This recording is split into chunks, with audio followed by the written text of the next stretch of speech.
focus on the prize. The prize is a better governance. Kenya Kwanza may not give us that governance.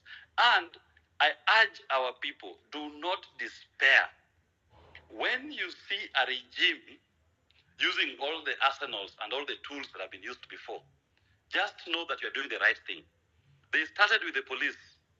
The Kenyan people overwhelmed the police with love. They tried tear gas, they tried water cannons. It was overwhelming. They went for the army. You are told now the army is out on the streets. The Kenyan people are overwhelming the army with love. Because these are people who are just appearing with water bottles and flags, saying, we are fighting for a better Kenya. Now they've resorted to the last arsenal that's normally used by falling regimes, is to start getting goons to infiltrate, try to buy some who are perceived to be the spear leaders or the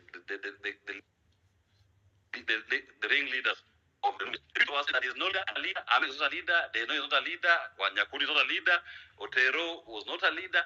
There is nobody who is leading this thing. So they are finding it difficult to infiltrate. They will take one today, Osama today, but tomorrow a new Osama is going to be born. You'll find another, in fact, you kill one Osama, you take one Osama, 100 Osamas appear immediately to fill that gap. So we must guard this space jealously. Don't even spend too much energy crying over the fallen soldiers who will have been bought by the regime. Our tears should only be reserved for those of our Kenyans who've been killed, the Rex, the Basilisk, the Dr. Margarets, who've died when fighting for a better Kenya for all of us. So let us please focus and let us make sure that we do not relent. And to our members of parliament, some of them who may be on this platform, you must now understand one thing. Power is in the hands of the people. Don't vote as a robot, that something is brought before you and you just vote. Sometimes you may have made a mistake. And I always say, when somebody makes a mistake, I'll forgive you the first time. But your conduct post that mistake. If, for example, the conflict of interest bill that was passed by Senate, if some members feel that they never fully understood it, nothing stops you from bringing an amendment bill or even introducing amendments that furthers the good of the people. Take it back to Senate. Let us stop spending too much energy explaining ourselves out there for actions that you've done on the floor of the House and you're not correcting it. I, as a person, I have no faith at all in our parliament. In fact, where I sit, I believe when the Kenyan people occupied parliament, we were done with the parliament. And nothing will come out of that parliament that is for the benefit of the people of Kenya. We are done with it. Our next phase was to occupy State House, which William Ruto stopped by bringing the army and goons to infiltrate. An occupation of State House does not in any way mean an insurgency or a coup. It simply means the Kenyan people want a civil conversation on the manner in which they are going to be led. And let us not, when people say, I'm going to occupy parliament, we must, or I'm going to occupy State House, we must be very careful not to start sending fear or encouraging the police or the army to use guns.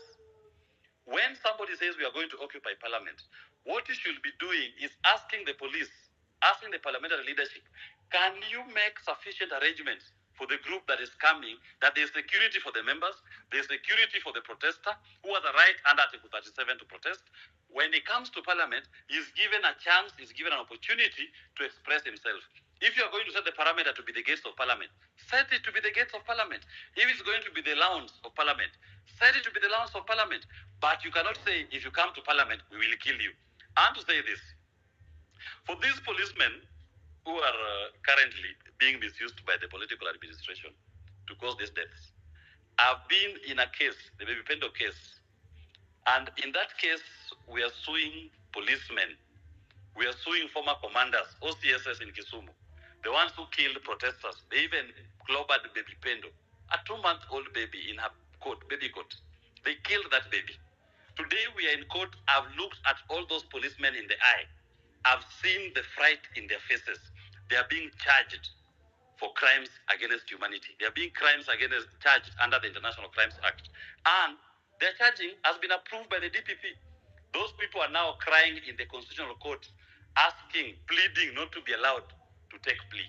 So even to Kome, even to Bungei, when you are deploying police and you're encouraging the killing of Kenyans, please note, when the time comes for you to answer for that, William Ruto, Kimani Ichung'wah, Ndindi Nyoro, or whoever you think is now sending you to do these things or is protecting you will not be there. You will carry your cross alone.